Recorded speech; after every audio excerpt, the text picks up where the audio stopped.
네, 오늘 금요기도회 때는 저희가 함께 또 하나님의 말씀으로 또 배불리 먹는 시간이 되기를 축복합니다. 특별히 누가복음을 가지고 지난 2월 몇 주 전부터 또 앞으로 4월까지 함께 매일 성경으로 하나님의 말씀 묵상하는데요. 이제 다락방 개강도 앞두고 있고 다락방에서 또 개인적으로 경건의 시간 가지시면서 이 누가복음의 말씀 묵상하실 텐데, 이 말씀을 통해서 하나님께서 우리에게 주시는 그 도전의 마음과 또 하나님께서 우리에게 베푸시는 그 은혜를 또 풍성하게 누리시는 그런 우리 한 학기 시작하시는 그런 성도님들이 되셨으면 좋겠습니다. 저도 오늘 식사를 참 맛있게 했습니다. 오늘 저녁에 정말 맛있는 식사를 대접받았습니다. 제가 그 자세하게 듣지는 않았지만 그 식당에 대한 꿈을 30년 동안 가지고 계시다가 얼마 전에 개업을 하셨다고 해요. 제가 거기서 이제 따뜻한 소바, 온 소바라는 좀 이제 제가 잘 먹어보지 않은 그런 메뉴를 먹었는데요. 그 한 그릇 안에 정말 푸짐하게 이제 담겨 있더라고요.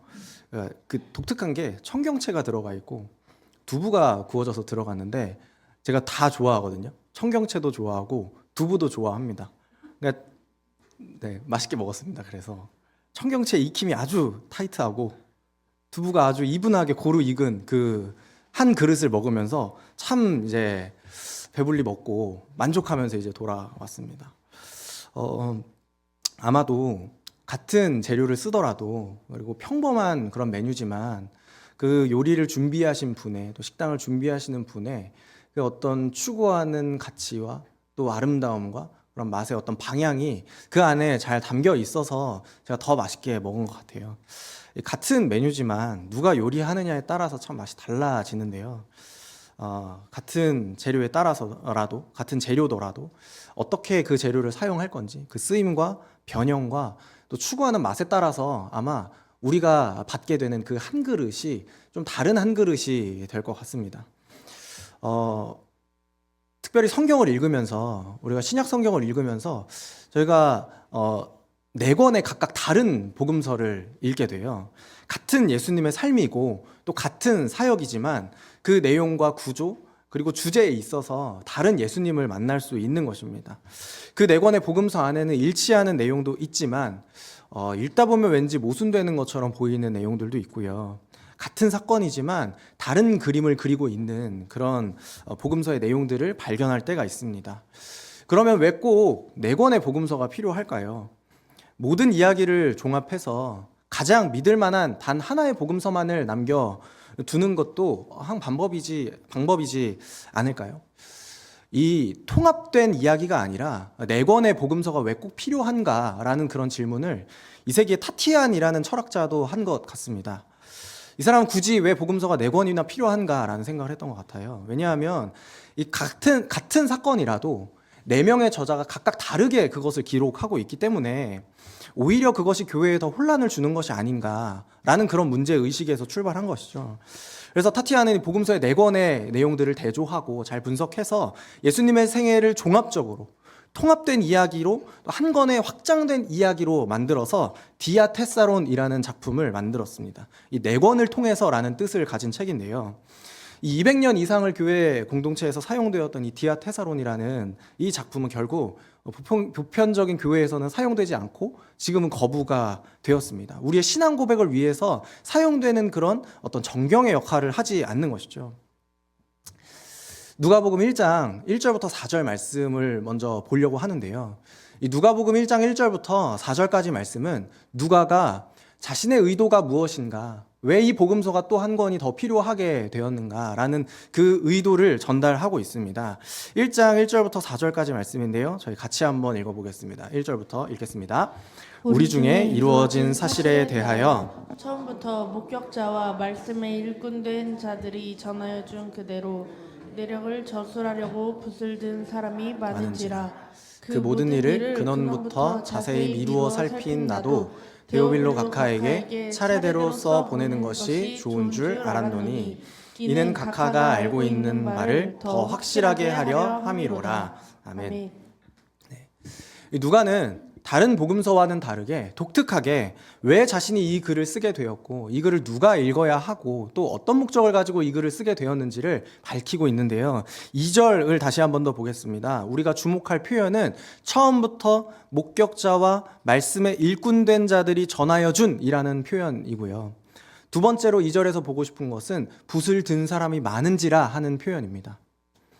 누가가 복음서를 기록하기 이전에 처음부터 예수님에 관련된 이야기를 말로 전하는 목격자들이 있었고 또 그 말씀에 일꾼된 자들이 사람들에게 전하여 주었던 그런 사람들이 있었다는 것이고 또 그 전해지는 이야기를 바탕으로 글을 쓴 사람도 많았다는 것입니다. 그래서 누가가 이 글을 쓰는 당시에는 이미 그런 기본적인 자료들, 이미 그 목격자와 말씀에 일꾼된 자들이 전해준 이야기라든지 혹은 글로 쓴 어떤 저술이라든지 하는 것들이 그런 기본적인 참고 자료들이 굉장히 많은 상황에서 누가는 시작했다는 것입니다. 그래서 이 기본적인 자료들을 바탕으로 누가는 새로 한 권의 책을 더 써야겠다는 결정을 하게 되는데요. 3절에서 나도라는 표현을 볼게요. 그 모든 일을 근원부터 자세히 미루어 살핀 나도 써야겠다 라는 그런 마음을 먹게 되었다는 거죠. 많은 글들이 이미 있지만 왜 한 권이 더 필요했던 것일까요? 이미 많은 글들이 있으면 많은 이야기들이 있으면 그걸 보고서 예수님을 충분히 전할 수 있었을 텐데 왜 누가는 여기에서 한 권이 더 필요하다, 나도 써야겠다라고 생각을 했을까요? 누가는 제가 미루어 짐작하건대 굉장히 논리적이고 학술적인 사람이었던 것 같아요. 그렇기 때문에 그 모든 자료들을 수집하고 분석해서 자신만의 이야기, 자신만의 예수님을 그려야겠다는 생각을 하게 된 겁니다. 마치 같은 메뉴지만, 같은 재료이지만 내가 이것을 어떻게 쓰고 어떻게 변형하고 어떻게 익힐 것이고 어떤 조미료를 첨가해서 어떤 향신료를 첨가해서 어떤 한 그릇을 만들어낼 것인가 고민하는 요리사처럼 누가에게도 그 모든 이야기를 바탕으로 처음부터 자세히 미루어 살펴서 나도 내 방식대로 차례대로 순서대로 이 글을 한번 이야기를 만들어 보고 싶다. 그래서 사람들에게 도움이 되고 싶다라는 그런 마음을 먹었던 것 같습니다. 그래서 3절에서 그 모든 일을 근원부터 자세히 미루어 살핀 나도 데오빌로 각하에게 차례대로 내가 이것을 써보는 것이 좋겠다라고 생각했다라는 거예요. 우리가 예수님의 그 어떤 십자가에 달리셨을 때 예수님께서 남기셨던 그 7개의 말들을 가상 7언이라고 이야기를 하는데요. 가상 십자가 위에서 7언 7개 남기신 말씀, 7개의 말씀이라고 이야기를 하잖아요. 그런데 어떤 복음서도 이 7개의 말을 다 한꺼번에 기록하고 있는 복음서는 없습니다. 사진을 한번 보시면요. 화면을 한번 보시면 예수님께서 남기신 그 7개의 말씀, 이 가상 7언을 마태와 마가가 한 구절을 동시에 이제 기록하고 있고요. 누가는 세 구절을 기록하고 있고 요한도 또한 세 구절을 기록해서 우리는 통합된 이 풍성한 7개의 예수님의 말씀을 받을 수가 있습니다.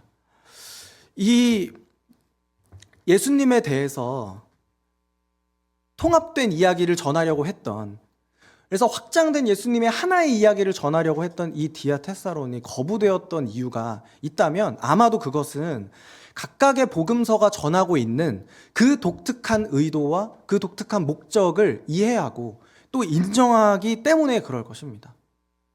같이 비교해서 본다면, 그래서 하나로 본다면 혼란스럽지 않을 수 있겠지만 사람들은 이 통합된 이야기를 통해서 그 사람들이, 그 저자들이 전하고 싶었던 예수님의 모습을 각각의 목적대로 합쳤을 때 더욱더 풍성하게 만날 수 있다는 것을 인정하는 것이요. 인정했기 때문에 그랬던 것이죠. 네 권의 복음서가 각각 모순된 이야기를 전하는 것이 아니라 오히려 더 풍성한 예수님을 이해하도록 돕는 것을 인정하기 때문입니다.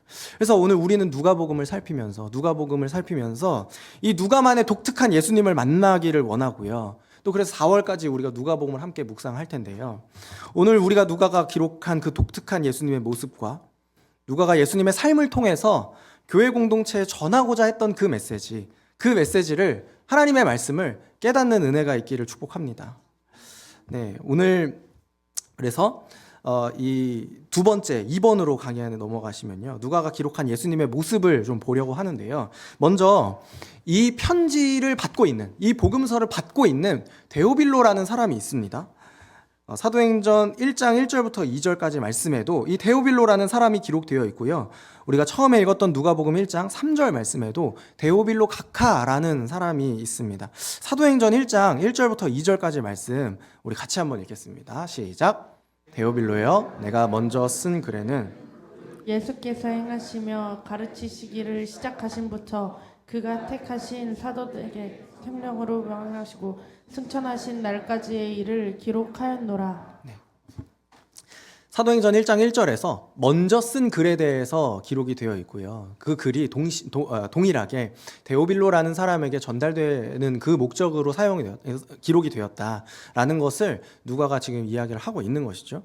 이 데오빌로라는 사람의 이름의 뜻은 하나님의 친구라는 뜻을 가지고 있다고 해요. 하나님의 친구. 제 이름이 성빈인데 별성의 빛날 빛, 빛나는 별이라는 뜻이거든요. 근데 제 이름을 누구도 빛나는 별이다라고 이야기를 하지 않죠. 그냥 성빈아라고 이렇게 이야기를 하잖아요. 마찬가지로 데오빌로도 하나님의 친구라는 뜻을 가지고 있지만 이 당시에 데오빌로라는 뜻, 신의 친구, 하나님의 친구라는 이름의 뜻을 가진 사람은 굉장히 많았다고 합니다. 흔하게 쓰였던 그런 이름이라고 해요. 그래서 이 이름을 가지고 누가가 지금 누구에게 이 복음서를 쓰고 있는지를 추측하는 것은 어렵습니다. 정확하게 누구인지는 알 수 없을 만큼 흔하게 일반적으로 사용되는 이름이었기 때문에 그렇겠죠. 다만 우리가 또 주목해야 되는 표현은 각하라는 표현입니다. 각하라고 데오빌로 각하에게 쓴다 이렇게 이야기를 하는데, 각하라는 그 호칭을 보면 뭔가 사회적 지위가 있는 것처럼 보이죠. 사회적 지위가 있는 사람이라는 것을 우리가 알 수 있습니다. 아마도 그래서 데오빌로 각하라는 이 대상은, 이 복음서와 사도행전을 받고 있는 대상은 사회적인 지위가 있는 사람이었을 것이고요. 특별히 누가가 이 두 권의 책을 쓰기까지, 이 두 권의 저수를 남기기까지 물질적으로든 정서적으로든 후원을 베풀어준, 그래서 이 저술 활동을 돕고 있는 후원자 혹은 후원 그룹이었을 것이다 라고 우리가 추측을 할 수 있는 것입니다. 이 데오빌로 각하에게 그 믿음을 위해서, 이 데오빌로 각하가 알고 있는 바를, 그 이야기들을 더욱더 확실하게 해서 그 믿음을 더욱더 견고하게 하려는 목적으로 이 누가복음과 사도행전이라는 글이 함께 쓰여서 남아 있다는 것을 우리가 알 수 있는 것입니다. 그래서 누가가 기록하고자 했던 그 예수님의 모습, 누가가 전달하고자 했던 그 예수님의 모습, 첫 번째는 이 예수님의 모습이 매우 독창적이라는 것입니다. 매우 독창적이고 독특한 글을 남기고 있다는 것이죠. 사진 자료를 다시 한번 보시겠습니다. 사진을 한번 더 보시면요, 지금 작아서 조금 보이지 않을 수 있는데요, 우리가 이 네 권의 복음서 중에서 첫 번째 마태, 마가, 누가 복음을 공관 복음이라고 이야기를 합니다. 요한복음은 조금 더 다른 관점에서 조금 다른 목적을 가지고 좀 다른 형태로 쓰인 글이라면, 이 세 권의 책은 같은 이야기를 동시에 기록하면서 같은 관점으로, 같은 이 시각으로 다른 방식대로 이제 쓰여진 글이기 때문에 공관 복음이다라고 이야기를 하는데요.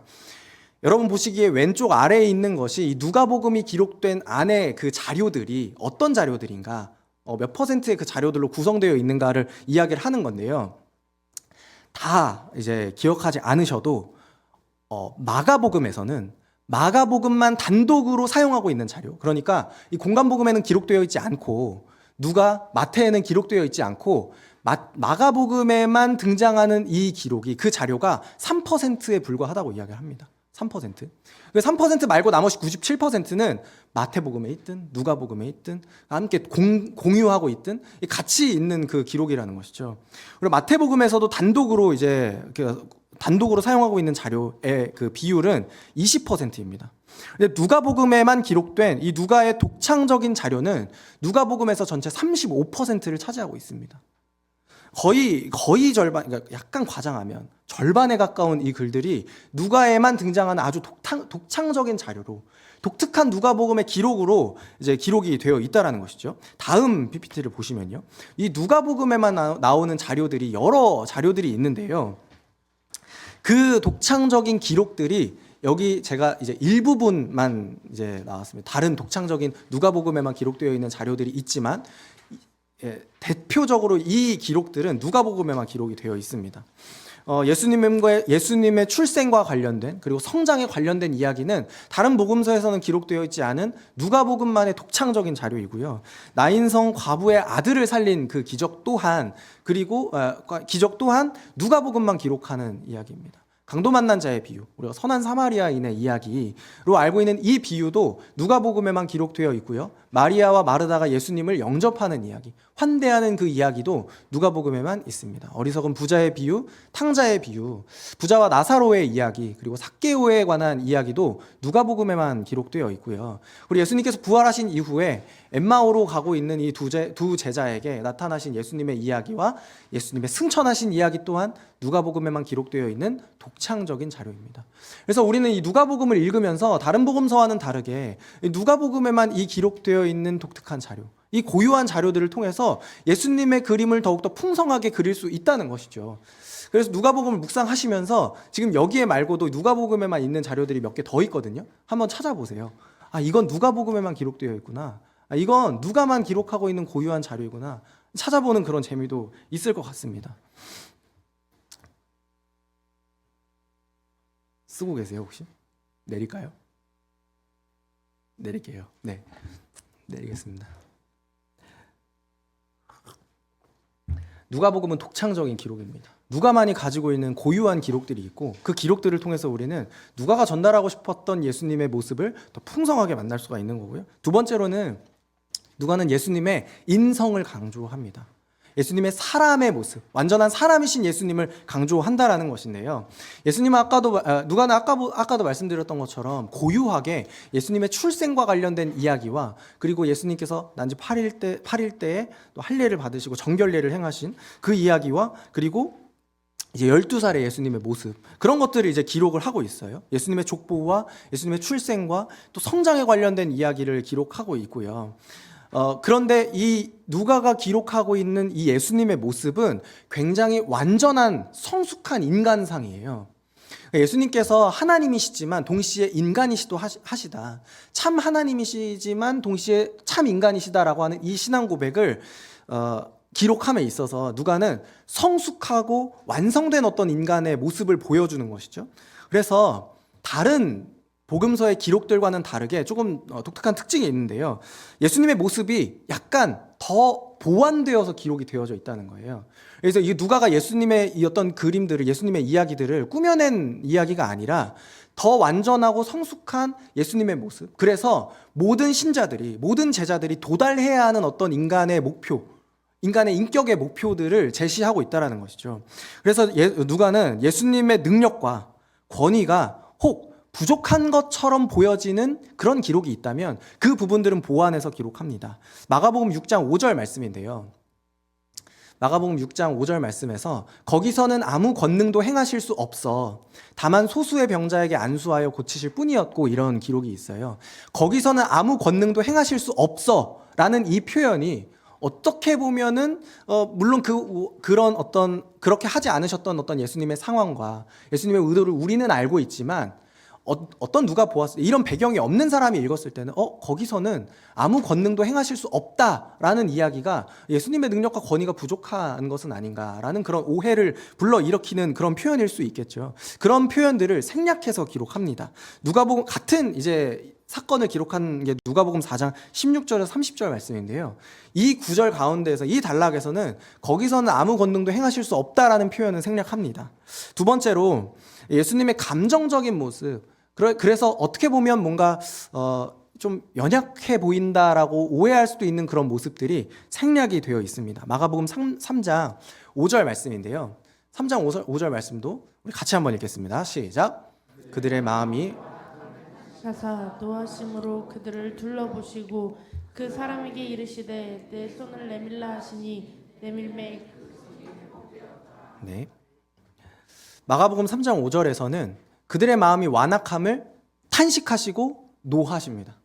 탄식하시고 노하시는 어떤 감정적인 변화들이 있는데요. 같은 사건을 기록하고 있는 누가복음 6장 6절부터 11절까지 말씀에서는 이런 감정적인 표현들이 생략이 되어 있습니다. 마지막으로는 어떤 과격한 모습을 가지고 있는 예수님의 이야기들을 생략합니다. 마가복음 11장 15절부터 16절까지 말씀에서 예수님께서 성전에 들어가셨을 때 마가복음은 이것을 예수님의 어떤 이제 내쫓으시고 상을 엎으시고 의자를 둘러 엎으시는 그런 어떤 과격한 모습, 어떻게 보면 조금 더 이제 약간 행동파적인 그런 모습들, 예수님의 그런 모습들이 기록이 되어 있는데요. 누가복음 19장 45절 말씀에서는 그냥 성전에 들어가사 장사하는 자들을 내쫓으셨다, 이렇게 기록을 합니다. 과격한 모습, 어떤 감정적인 모습, 그런 모습들을 조금 이제 생략하고 완전한 인간의 모습과 성숙한 인간의 모습으로 보완해서 그렇게 기록하고 있는 누가의 모습을 볼 수가 있고요. 여기서 또 예수님의 인성을 만날 수 있는 것은, 완전한 인간의 모습, 성숙한 인간의 모습을 만날 수 있는 것은 누가복음 안에서 예수님께서는 계속해서 연약한 자들과 교제하기를 원하신다는 거예요. 세리라든지 창녀라든지 병자들, 가난한 자들, 사회적으로는 소외받을 수 있고 또 무관심할 수 있고 외면당하는 그런 그룹들과 함께 계속해서 그런 연약한 자들과 교제하고 또 그들에게 계속해서 뭔가 감화하시는 그런 예수님의 모습을 보면서 누가는 계속해서 완전하고 성숙한 예수님의 모습을 표현하고 싶어 합니다. 그 가운데에서 이 연약한 자들과의 교제 가운데서 예수님께서 함께 식사를 많이 하시는데요. 식사에 관련된 이야기가 누가복음에 많이 나오는데요. 이 식사에 관련된 이야기가 누가복음 안에서 19번이 기록이 되어 있거든요. 식사에 대한 이야기가 19번 기록되어 있는데요. 13번의 그 식사 이야기는 누가만이 가지고 있는 독창적인 기록이에요. 나머지 6번은 다른 복음서에도 기록되어 있는데요. 누가는 독특한 13번 예수님께서 식사를 나누시는 그 장면을 통해서 예수님께서 식사에 참여하시는 분으로 기록하고 있는 것이죠.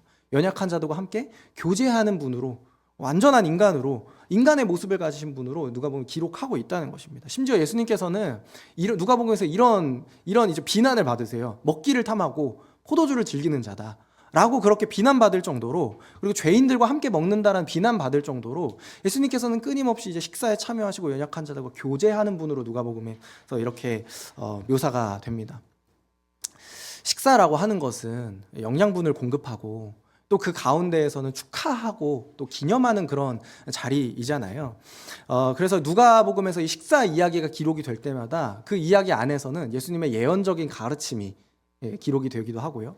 또 치유가 일어나는 그런 현장으로 그 자리를 사용하시고요. 환대하고 서로 교제하고 또 때로는 용서하는 자리로 이 식사 자리를 만드십니다. 용서하고 화해하는 그 가운데에서 예수님께서 이 식사 안에 계속 참여하시고 또 그들과 함께 교제하시는데요. 이 식사하고 만찬을 나누는 것은 그 이후에 사도행전으로 넘어가면 교회 공동체가 가지고 있는 가장 기본적인 행위가 돼요. 성만찬으로 이제 발전이 되는 것이죠. 그래서 우리는 이 누가가 기록하고 있는 이 식사의 이야기 가운데에서 치유가 일어나고 용서가 일어나고 환대가 일어나는 그 일을 보면서 우리 교회 공동체의 식사 가운데에서, 교제하는 가운데에서 이와 같은 일이 똑같이 일어나기를 기대하고 또 소망할 수 있는 것입니다. 저와 여러분이 함께하는 그 식사의 자리에서 예수님께서 함께 계셨을 때처럼 예언적인 가르침이 일어나기를 축복합니다. 치유가 일어나고 환대가 일어나고, 여러분 다락방에 함께 모여서 그 간식을 나누시고 음식을 나누실 때 함께 교제하고 용서하고 화해가 일어나는 그런 귀한 은혜가 있기를 축복을 드립니다. 네. 세 번째로요, 이 누가가 기록하고 있는 이 예수님의 모습, 이 예수님의 모습을 통해서 우리는 이 누가복음은 이방인들을 위해서도 열려있는 복음을 이야기를 하고 있습니다. 이방인들을 위해서 그들을 대상으로 기록된 복음서라는 것을 우리는 알 수 있는데요. 신약 저자 중에서 유일하게 이 누가만 비유대인 저자로 이제 드러나게 되거든요. 이 비유대인이었던, 유대인이 아닌 이 이방인이었던 누가를 통해서 이 이방인들을 위한 복음이 기록이 되고 있는 것입니다. 그래서 이 누가는 이 복음서가, 이 글이 유대인뿐만 아니라 그 구약적인 배경에 있는 유대인들뿐만 아니라 모든 사람이 읽었을 때에도 받아들일 수 있는, 이 복음을 같이 공감하고 이 복음에 대한 어떤 기대감을 가질 수 있고 또 몰입할 수 있게 만드는 어떤 그 장치들을 만들어 두는데요. 첫 번째는 역사적인 정황에 대해서는 보다 분명하고 정확한 자료들을 포함시키려고 노력했다는 것입니다. 그래서 이 세계사의 흐름 안에서 이 글을 읽을 수 있도록 했다는 것이죠. 누가복음 2장 1절부터 2절 말씀에서는요, 그때 가이사 아구스토가 영을 내려 천하로 다 호적하려 하였으니, 이런 이야기를 하고 있어요. 그러니까 아우구스투스 황제, 그 로마 황제였던 카이사르였던 아우구스투스가 영을 내렸던 것, 그것에 대해서 정확하게 기록하고 싶어 했고요. 누가복음 3장 1절 말씀에서는요, 디베료 황제가 통치한 지 15해, 곧 본디오 빌라도가 유대의 총독으로, 헤롯이 갈릴리의 분봉왕으로, 그 동생 빌립이 이두레와 드라고니 지방의 분봉왕으로, 루사니아가 아빌레네의 분봉왕으로, 이 역사적인 정황을 기록하고 있어요. 그 당시의 통치자가 누구였고, 이 지역을 누가 다스리고 있었는지 그 역사적인 상황을 분명하게 제시하면서 보다 분명한 자료, 그리고 이걸 누가 읽어도 그때 일어났던 일이구나, 유대적인 배경이 없는 사람이라고 할지라도 지금 이 시대에 이 예수님께서 이렇게 활동을 하시고 일을 하셨구나 라는 것을 알 수 있도록 이런 역사적인 정황들을 함께 기록했다는 것입니다. 두 번째 특징은 아람어로 기록된 표현들을 삭제했다는 것인데요. 이 아람어는 그 당시 중동 세계에서, 이 근동 세계에서 통용되던 언어였습니다. 그래서 아마도 이 팔레스타인 사람들은 히브리 방언으로 변형되어 있는 이 아람어를 사용했을 거라고 생각하는데요. 마가복음에서는 그래서 아람어 표현들이 기록이 되어 있어요. 보아너게라는 표현 혹시 기억나시나요? 달리다굼이라는 표현을 혹시 기억하신다면, 고르반, 에바다, 바디메오, 아바, 골고다, 엘리 라마 사박다니 하는 표현들이 다 아람어 표현이에요. 그 당시 사람들이 통용하고 있던 입말이었던 것이죠. 그런데 이 누가복음에서는 이런 표현들이 다 삭제됩니다. 이 아람어 표현을 모두 삭제하고, 이런 이 문화 배경이 필요한 것들은 최대한 이제 생략하려고 해요. 왜냐하면 로마 제국 자체가 워낙 넓어서 너무 다양한 사회와 문화를 포함하고 있기 때문에 최대한 많은 청중들이 이걸 듣기 위해서, 최대한 많은 독자들에게 접근하기 위해서, 다가가기 위해서는 이런 특정한 언어들은 사용하지 않는 것이 좋겠다라고 이렇게 판단을 했기 때문에 그렇습니다. 이 이방인들을 위한 복음이다라는 것에 대해서 마태복음과 함께 비교해 보려고 하는데요. 마태복음은 꽤 유대인 중심으로 쓰여진 글이거든요. 유대인 중심으로, 유대인들이 봤을 때 이해가 되도록 유대 중심으로 쓰여진 글인데요. 마태복음을 읽을 때는 유대적인 배경이 꼭 필요합니다. 구약적인 배경이 반드시 필요해요. 왜냐하면 이 예수님께서 어떤 사건을, 어떤 사역을, 어떤 일을 행하셨을 때 이 마태복음에서는 그 예수님께서 하신 일들이 구약의 예언서의 기록이 성취된 것이다 라고 하는 그런 표현들을 많이 사용해요.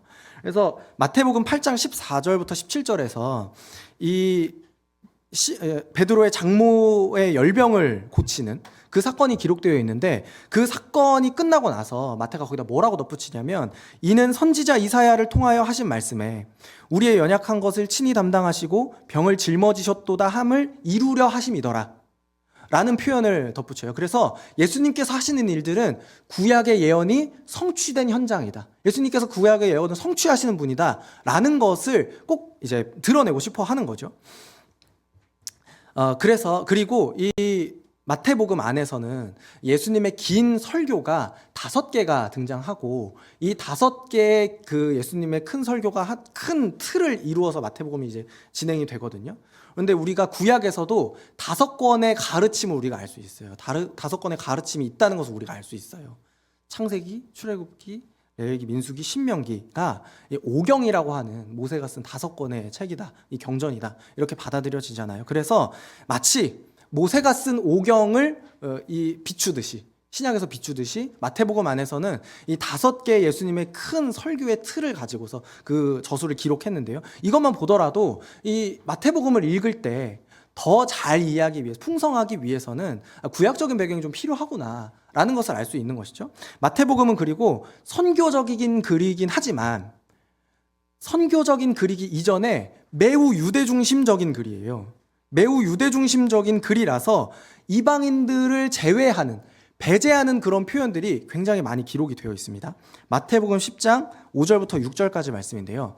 마태복음 10장 5절부터 6절 저희 같이 읽습니다. 시작. 예수께서 이 12를 보내보내시며 명하여 이르시되 이방인의 길로도 가지 말고 사마리아인의 고을에도 들어가지 말고 오히려 이스라엘 집에 잃어버린 양에게로 가라. 네, 마태복음 15장 24절인데요. 계속해서 같이 읽겠습니다. 마태복음 15장 24절입니다. 예수께서 대답하여 이르시되 나는 이스라엘 집에 어른 다른 데로 보내심을 받지 아니하였노라 하시니. 아멘. 마태복음에서 보시면요, 이방인의 길로 가지 말고 사마리아인의 고을에도 가지 말고 오히려 이스라엘의 집에 잃어버린 양에게로 가라, 유대인들에게 가라, 이렇게 말씀하시고요. 15장 24절에도 마찬가지로 이스라엘 집에 잃어버린 양 외에는 다른 데로 보내심을 받지 아니하였도다, 이렇게 말씀하세요. 그러니까 유대인들에게만 국한된 어떤 그런 표현들이 마태복음에서는 계속 기록되어 있거든요.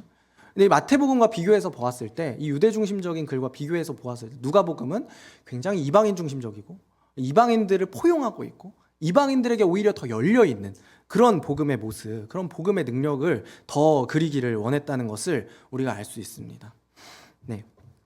그리고 이제 마지막 특징입니다. 누가복음이 가지고 있는 마지막 특징인데요. 이 마지막 특징은 누가복음에 두 번째 글이 있어요. 사도행전이 있기 때문에 누가복음은 사도행전과 굉장히 밀접하게 관련이 있어서 같이 읽으면 더 좋습니다. 네. 사도행전 1장 1절 말씀에 데오빌로여 내가 먼저 쓴 글에는 무릇 예수께서 행하시며 가르치기를 시작하신부터 이렇게 이야기를 하고 있죠. 내가 먼저 쓴 글이 있다라는 것을 이야기를 하면서 사도행전이 이 누가복음의 속편이라는 것을 우리가 알 수 있습니다. 이 사도행전과 연결되면서 우리가 누가복음을 보면서 발견할 수 있는 특징 첫 번째는 누가복음과 사도행전은 예루살렘에 대해서 굉장히 큰 관심을 가지고 있고 그것을 주목하고 있다라는 것을 알 수 있습니다. 도표를 한번 보실까요? 그림을 한번 보시면요. 네, 왼쪽에서는 누가복음에서 기록하고 있는 예루살렘의 모습이고요. 그리고 오른쪽에서는 사도행전에 기록되어 있는 그 예루살렘에 대한 언급과 예루살렘에 대한 기록들을 비교해서 보고 있습니다. 누가복음은 먼저 예루살렘에서 성전에서 이야기가 시작해요. 예루살렘 성전에서 이야기가 시작해서, 그리고 예수님께서는 그 아기 때 예루살렘으로 가셨고 그 정결 예를 위해서 예루살렘으로 가셨고요. 또 예수님께서 12살 되셨을 때에는 예루살렘으로 가셨을 때 거기에 남겨지고 그 이제 가족들은 다 자기 고향으로 돌아갔을 때 예루살렘에 예수님께서 남겨져 계신 그 이야기가 기록이 되어 있죠. 그리고 이 누가복음의 아주 중심이 되는 그 9장 51절부터 19장 40절에 이르기까지 그 긴 분량을 어디에 할애하고 있냐면 예수님께서 사역하셨던 그 중심 갈릴리에서 예루살렘 성전으로 가고 계시는 그 길에 대해서 굉장히 긴 분량을 할애하고 있어요. 그래서 이야기가 예루살렘 성에서 끝나잖아요. 예루살렘에서 시작되는 모든 사람들을 향한, 모든 민족을 향한 선교의 말씀, 예수님께서 그렇게 예루살렘 성에서 말씀하시고요. 그리고 예수님께서는 마지막으로 예루살렘에 머물러라 라고 제자들에게 그렇게 명령하십니다. 이야기가 예루살렘에서 시작돼서 예루살렘에서 끝나는 것이 누가복음의 이야기입니다. 사도행전에서도 동일하게 시작할 때 예수님께서 예루살렘에 떠나지 말라 이렇게 말씀하시죠. 제자들에게 예루살렘에 떠나지 말아라 이렇게 말씀하시고요. 그 예루살렘에서 시작해서 온 유대와 사마리아와 그리고 땅끝까지 이르는 선교의 말씀 예수님께서 선포하십니다. 그리고 예루살렘이라는 이 성 안에서 성령이 강림하시고, 그리고 그 안에서 베드로가 사람들에게, 군중들에게 선포하는 그런 모습이 기록되어 있습니다. 이 베드로의 설교를 통해서 그날에 3,000명이 되는 성도들이 회심했다 이렇게 성경이 기록하고 있죠. 그리고 그 예루살렘 성 안에서 이 베드로의 설교를 듣고 난 이후에 가장 이상적인 교회 공동체의 모습을 우리가 만날 수 있어요. 그 쓰는 물건들을 통용하고 함께 있고 함께 먹고, 그런 이상적인 교회 공동체의 모습이 예루살렘 성 안에서, 예루살렘 교회에서 이루어지는 것을 볼 수 있고요. 사도행전도 3장 1절부터 8장 1절까지 꽤 긴 분량을 예루살렘 교회의 이야기로 채워가고 있습니다. 이 바울이 선교의 일들을 하면서 안디옥 교회가 예루살렘 교회를 위해서, 어려움에 빠진 예루살렘 교회를 위해서 구제금을 보내는 이야기가 또 기록이 되어 있고요. 또 세 번째 선교 여행을 마치고 난 이후에 바울이 예루살렘 교회에 보고하는 그런 이야기도 또 기록이 되어 있습니다. 그래서 이 예루살렘 성이라는 이 도시가 굉장히 중요한 어떤 장소, 그리고 중심이 되는 그런 장소로 누가는 계속해서 기록하고 있다는 것을 우리가 알 수 있습니다. 네. 두 번째로 이 사도행전과 연결되는 그 두 번째 특징은 뭐냐면요, 둘 다 성령의 사역이 굉장히 강조되고 있다는 것입니다. 하나님의 계획을 이루어 가시는 그 과정 안에서, 예수님께서 그 하나님의 계획을 이루어 가시는 그 과정 안에서 성령의 사역, 성령의 일하심, 성령의 어떤 기름 부으심을 계속해서 경험하시고 또 강조합니다. 이 누가복음에서 성령과 관련된 이야기가 16번이 기록이 되어 있고요. 사도행전에서는 57번이 기록이 되어 있다고 합니다. 굉장히 많죠. 마태복음과 마가복음과 비교하면 더 많다는 게 느껴질 거예요. 누가복음 16번이라고 했는데요. 마태복음은 12번, 마가복음은 6번 이렇게 성령에 대한 언급이 기록이 되어 있습니다. 이 누가복음 안에서 사람들은 성령에 충만하고 그리고 성령의 영감을 받아서 찬송하고 예언합니다. 예수님께서 성령으로 잉태되시고요. 또 성령으로 기름 부음을 받습니다.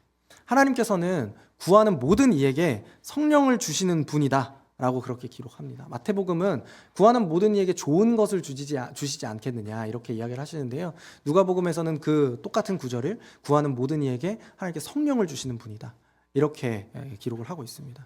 그리고 예수님께서 그렇게 말씀하시고 사명을 부여하셨듯이 제자들은 성령의 능력으로 입혀져서 그 일들을 감당할 수 있다라고 그렇게 성령의 사역을 강조하는 모습 가지고 있습니다.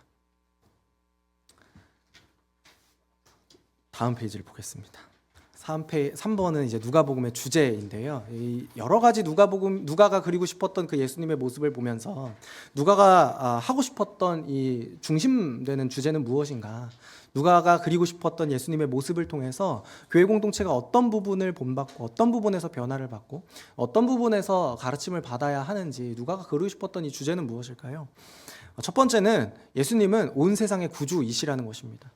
예수님께서 선포하신 그 복음의 능력은 어느 집단, 어느 그룹, 어느 특정 개인에게 국한된 것이 아니라 온 세상에 보편적인 그 온 인류를 포괄하는 그 복음의 능력을 누가는 그리고 싶어 했던 거예요. 누가복음 2장에서 온 인류를 포괄하는 이방을 비추는 빛에 대한 예수님의 이야기가 기록이 되어 있는데요. 누가복음 2장 30절부터 32절입니다. 30절부터 32절 같이 읽겠습니다. 시작.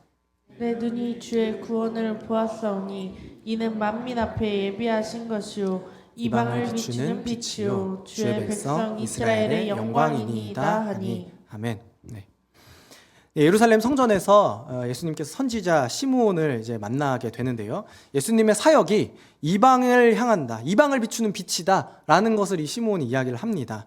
그리고 누가복음 4장에서요, 예수님께서 고향의 나사렛 회당에서 사람들의 거절을 당하실 때, 오히려 고향에서 사람들의 거절을 당하실 때에도 예수님께서 말씀하신 그 설교의 결론은 이랬어요. 엘리야 시대 때에도 하나님의 은혜를 받은 사람은 시돈 땅의 과부, 이방인이었고, 엘리사 시대였을 때에도 병 고침 받은 사람은 수리아 사람 나아만 뿐이었다, 이방인이었다라는 것을 이야기를 하면서 이 이방인이지만 하나님의 은혜와 치유를 경험할 수 있고, 오히려 이방인들을 비추는 그 복음의 빛이 예수님을 통해서 비추어진다. 예수님께서 이방을 비추는 빛이시다. 이방인들에게도 이 복음의 능력이 전해져야 한다, 가능하다라는 것을 이야기를 하고 있는 것이죠. 복음의 능력은 그래서 누가복음 안에서 복음의 능력은 기대되지 않았던 곳에서, 생각하지 않았던 곳에서, 내가 그러지 말았으면 좋겠다라고 생각하는 곳에서도 여전히 동일하게 그 능력이 있다라는 것을 우리는 깨달을 수가 있는 것이죠. 여러분, 그렇다면 우리는 이렇게 생각해 볼 수 있을 것 같아요. 내가 오늘 기대하지 않았던 그 이방은 어디인가? 그 대상은 누구인가? 내가 복음의 능력으로 절대로 변화되거나 회복되지 못할 거라고 생각했던 그곳은 어디인가? 그 대상은 누구인가? 그 집단은 누구인가? 그런 사람은 누구인가? 어쩌면 기대가 없었던 게 아니라 외면하는 거고, 또 더 나아가서 저기까지는 빛이 안 비쳤으면 좋겠다 라고 생각했던 그곳은 어디인가? 예수님께서 전하시는 이 복음의 능력, 이 복음의 빛은 그런 기대되지 않는 곳에서도 여전히 유효하고 여전히 그 능력을 발휘하는 줄 믿습니다. 그래서 정말 내가 기대하지 않았던 곳에서, 내가 이 부분만은 정말 약해서 도저히 어떻게 해서든지 내가 이 부분 변화되지 않을 거다, 어떻게 해서든지 성숙하지 않을 거다 라고 여겼던 그 부분, 혹은 내 가족들 중에서 정말 변하지 않을 것 같은 사람, 내 주변 사람들 중에서 정말 그 복음의 빛이 정말 비추지 않을 것이라고 여겼던 그런 사람들, 그런 대상들, 그런 집단, 그런 그룹, 그런 부분들이 있다면 분명 예수님께서 그 부분을, 그 어두운 부분을 비추는 빛으로 환하게 비춰주시는 줄 믿습니다. 두 번째, 누가복음이 이야기하고 싶었던 이야기는, 누가복음 안에서는 계속해서 사람들을 영접하고 환대하고 맞이하고 또 그들을 위해서 낭비하는 것. 그래서 우리는 이 환대와 낭비의 이야기를 통해서, 그렇게 환대하시고 낭비하시는 예수님을 통해서 잃어버린 자를 찾으시고 사회적인 약자들을 향하여서도 여전히 이 동일하게 열려있는 그 예수님의 어떤 복음의 사역들을 만날 수가 있는 것입니다. 그래서 하나님의 관심과 하나님의 복, 그 하나님의 빛은 어떤 특정한 그룹, 민족, 계급에만 국한되지 않고 누가는 계속해서 버림받은 자를 찾아가시는 예수님을 이야기를 해요. 잃어버린 자를 찾아가시는 예수님을 이야기를 하고, 억압받는 자, 사회에서 소외된 사람들에 대해서 아주 특별한 관심을 가지고 계시는 것을 우리가 볼 수 있습니다. 그래서 누가복음 안에서 우리는 예수님께서 계속해서 약자들에게 관심 가지고 계시는 그런 모습을 볼 수가 있습니다. 그래서 예수님을 따르는 그룹들, 그 제자의 그룹들의 특징이 뭐냐면, 예수님께서 약자들을, 소외된 자들을 품으시고 그들을 위해서 낭비하셨던 것처럼 제자들에게도 똑같이 그것이 요구돼요. 예수님을 따르는 이들이라면 약자들을 돌보고 환대하고 잃어버린 자들을 찾아가는 그런 낭비와 그런 환대의 모습들을 갖추어야 한다라는 것입니다. 그래서 특별히 이제 이 사마리아인에 대해서 긍정적으로 이야기하시는 예수님, 세리에 대해서, 가난한 자들을 찾아가시고 억눌린 자들을 해방시켜 주시는 그런 예수님의 모습이 함께 드러나면서, 특별히 누가복음에서는 여성들에 관련된 이야기가 많이 기록이 되어 있습니다. 그래서 누가복음을 자세히 살펴보시면요, 남성의 이야기가 나오면 그 뒤에 여성의 이야기가 같이 병행되어서 나와요. 그걸 찾아보시면 또 재밌을 것 같아요. 사가랴가 세례 요한이 태어났을 것이라는 그 남성 선지자죠. 남성 이제 제사장이죠. 이제 그 예언을 듣고 나서 이제 뒤이어서 마리아가 예수님께서 태어나신다는 그 수태고지를 듣게 되는, 병행되는 이야기가 있고요. 누가복음 4장에서도요, 예수님께서 귀신 들린 남자를 꾸짖으셔서, 그 귀신을 꾸짖으셔서 치유하시고요. 그 뒤이어서 바로 시몬의 장모의 열병을 꾸짖으셔서 이제 고치시는 그런 모습이 병행해서 또 기록이 되어 있습니다. 예수님을 따르는 남성 제자들의 이름들이 기록이 된다면, 그 이후에는 예수님을 따르는 여성 제자들의 이름들도 동일하게 이제 기록이 되어 있어요.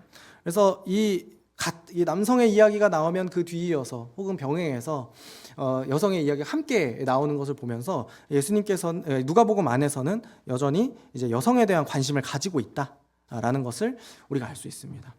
또한 이제 또 한 가지 또 사례를 또 한번 들어보시면요, 세리를 예수님께서 찾아가시잖아요. 세리라는 자들은 대표적인 잃어버린 자들이죠. 그 같은 이제 그룹이지만, 동족이지만 그 조금 외면당하고 또 소외당하는 그런 그룹이잖아요. 뭐 사회적 약자는 아닐 수 있지만 이들도 여전히 잃어버린 자로 우리가 알고 있습니다. 그래서 누가복음은 특별히 세리에 대한 이제 세리에 대한 사람들의 관점을 전환하는 데 좀 이제 힘을 쏟고 있어요. 사회적으로는 지위가 있고 경제적으로는 풍요를 누리는 그룹이라고 하더라도 그들에게도 여전히 예수님의 용서와 치료가 필요하다는 것이죠. 부자든 가난한 자든 상관없이 죄인이라면 그 사람들이 잃어버린 자다, 찾아야 되는 사람들이다. 예수님께서 그래서 긍휼의 마음을 가지고 계속해서 그들을 찾아가세요. 그리고 이 두 번째로요, 이 낭비에 관련되어서 이 누가복음 안에서는, 그리고 사도행전으로 넘어가서도 올바른 부의 분배와 그리고 나눔의 실천에 관련돼서도 이야기를 하고 있습니다. 누가복음 4장 18절부터 19절 말씀인데요. 주의 성령이 내게 임하셨으니 이는 가난한 자에게 복음을 전하게 하시려고 내게 기름을 부으시고 나를 보내사 포로된 자에게 자유를, 눈먼 자에게 다시 보게 함을 전파하며 눌린 자를 자유롭게 하고 19절 같이 읽습니다. 주의 은혜의 해를 전파하게 하려 하심이라 하였더라. 아멘. 네. 주의 은혜의 해를 전파하게 하는 것, 이것이 예수님의 사역이잖아요. 이 주의 은혜의 해라는 것을 우리는 희년이라고 이야기를 합니다. 구약적인 배경에서 희년이라고 이야기를 하죠. 이 희년은 경제적인 불평등을 해소하는 기간입니다. 빚을 변제하고 조상들의 땅이 다 자손들에게 원래대로 돌아가는 해가 바로 희년이죠. 그래서 이 빚이 변제되고 땅이 원래 자리를 찾아가고 이런 모습들이 사도행전의 교회 공동체의 모습을 통해서 실현되는 것을 우리는 볼 수 있습니다. 사도행전 2장 말씀인데요. 사도행전 2장 43절부터 47절까지 말씀 저희 같이 한번 읽겠습니다. 시작. 사람마다 두려워하는데 사도들로 말미암아 기사와 표적이 많이 나타나니 믿는 사람이 다 함께 있어 모든 물건을 서로 통용하고 또 재산과 소유를 팔아 각 사람의 필요를 따라 나누어주며 날마다 마음을 같이하여 성전에 모이기를 힘쓰고 집에서 떡을 떼며 기쁨과 순전한 마음으로 음식을 먹고 하나님을 찬미하며 또 온 백성에게 칭송을 받으니 주께서 구원받는 사람을 날마다 더하게 하시니라. 아멘. 누가복음이 고유하게 독창적으로 기록하고 있는 기록 중에서 삭개오의 이야기가 있는데요. 삭개오가 예수님을 만나고서 했던 행위가 무엇인지 기억나시나요?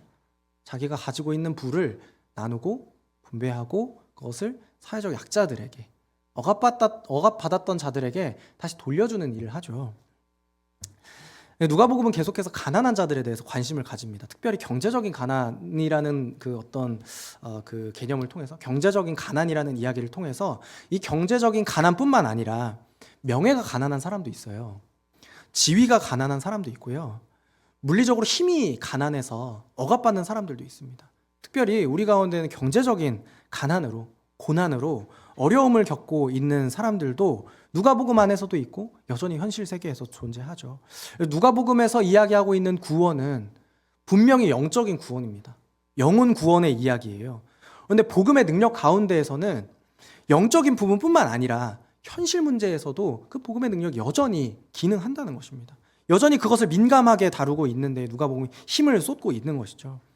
그래서 이 복음은 세상 앞에서 우리가 자기 무력함을 느낄 때가 있잖아요. 내 가난함으로 인해서, 내 궁핍함으로 인해서 세상의 그 힘과 세상의 주는 그 압력에 우리가 무력해지는 때를 경험합니다.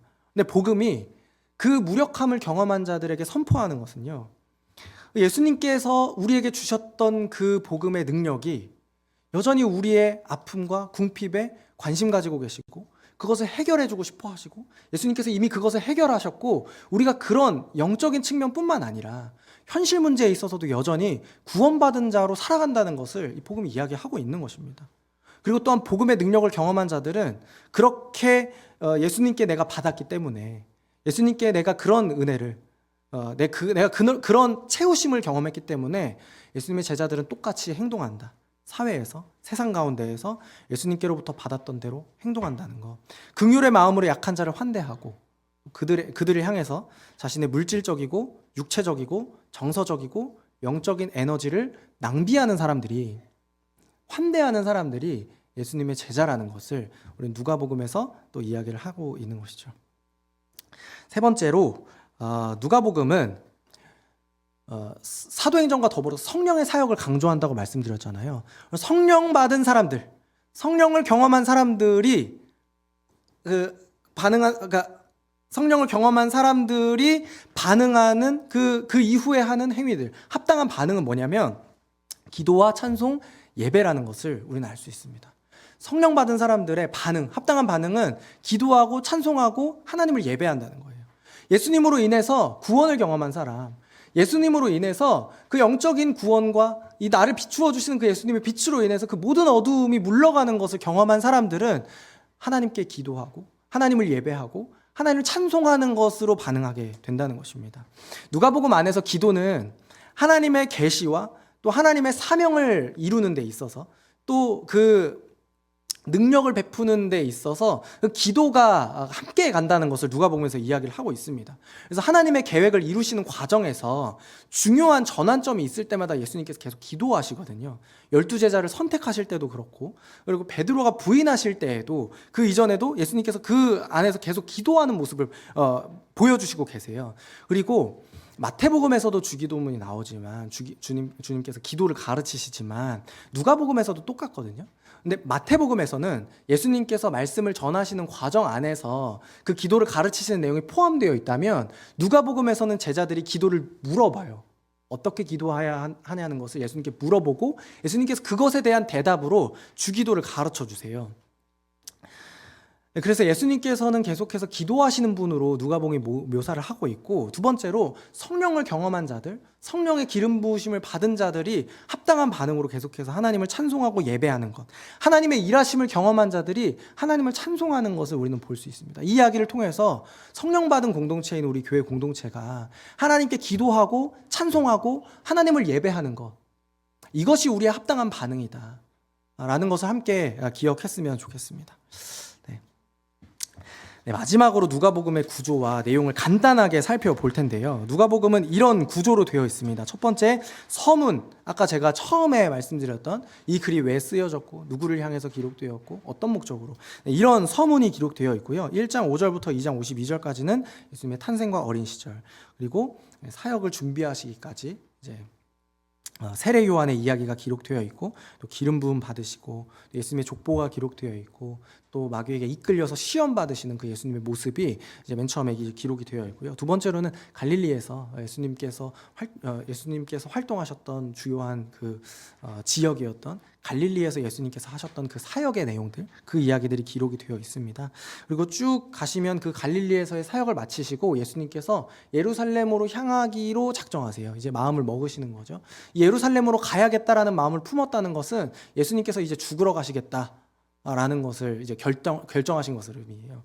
그래서 이 많은 분량이, 누가복음 안에서 이 많은 분량이 예루살렘으로 가는 길에서 일어난 이야기들을 포함하고 거기에 많은 분량을 할애하고 있습니다.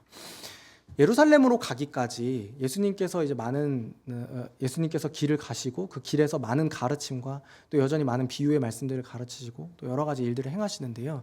이 가는 길에서 벌어진 사건들을 우리는 어떻게 이해할 수 있냐면, 예수님께서 사명을 받아서 예루살렘으로 가는 길이 사명받아서 가는 길이잖아요. 부르심을 받아서 가는 길이고 하나님의 뜻을 이루기 위해서 가는 길이란 말이죠. 오늘 저와 여러분도 성령을 경험하고 구원을 경험한 모든 성도들이 하나님의 뜻을 이루기 위해서 살아가는 줄 믿습니다. 저와 여러분이 그런 존재라는 것을 우리는 믿죠. 그 과정에서 예수님께서 가르치신 비유의 말씀과 여러 가지 이야기들, 여러 가지 사건들은 우리가 어떻게 받아들일 수 있냐면, 예수님께서 그 이야기를 통해서 우리에게 어떤 길로 가는 것의 태도, 어떤 길을 가는 자, 어떤 목적을 이루기 위해서 길을 가는 자의 태도, 이게 뭐죠? 제자도죠. 제자의 길, 제자도를 가르치시는 것이라고 우리가 이해할 수 있겠죠. 예수님께서 보여주신 그 길, 그 죽음을 앞에 두고 묵묵하게 걸어가신 그 길에서 보여주신 그 모습은 우리가 닮아야 하는 길이고, 우리가 살아가는 동안에 우리가 세상에서 우리가 견뎌내고 감내해야 하는 그런 태도라는 것입니다. 그 길에서 제자들과 대화 나누시고 또 여러 비유의 말씀을 가르치시고, 또 그 가르침 안에서 우리가 발견할 수 있는 하나님 나라로 향하는 여정, 그 나라 백성으로 살아가는 방식, 이것이 제자도의 핵심이라는 것을 우리는 알 수 있는 것입니다. 예루살렘으로 들어가셔서요, 예수님께서는 성전을 향한 안타까운 마음을 가지고 눈물을 흘리시고, 또 성전을 깨끗하게, 성전을 더럽힌 이들을 쫓아내시는 그런 모습을 보여주십니다. 예루살렘 성전을 중심으로 활동하던 이 종교 지도자들이 있는데, 그 지도자들과 마찰을 일으키시면서 오히려 가난한 과부의 헌금을 칭찬하시는 모습도 또한 기록이 되어 있습니다.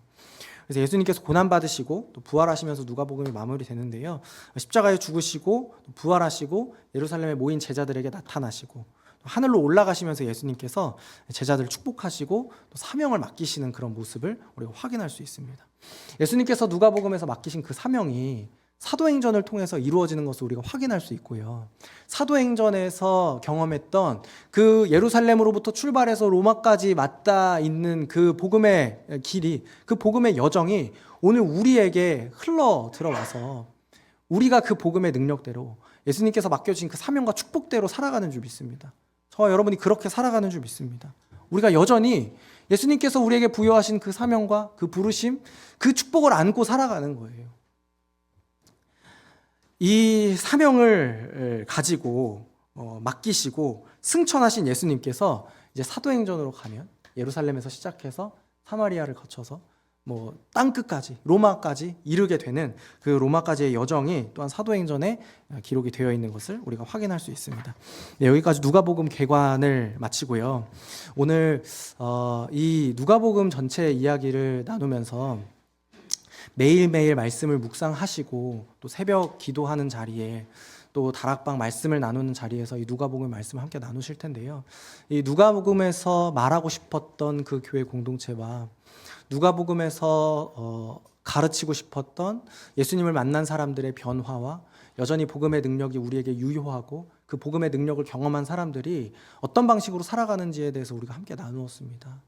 예수님을 찬송하고 기도하고 또 하나님께 예배하고 또 내가 가지고 있는 것들을 합당한 방식으로 적절하게 나누고 또 약자들을 섬기는 그런 일들이 여전히 할 수 있는 일이라고 믿어요. 우리 교회 공동체 가운데 이루어질 수 있는 일이라고 믿고요.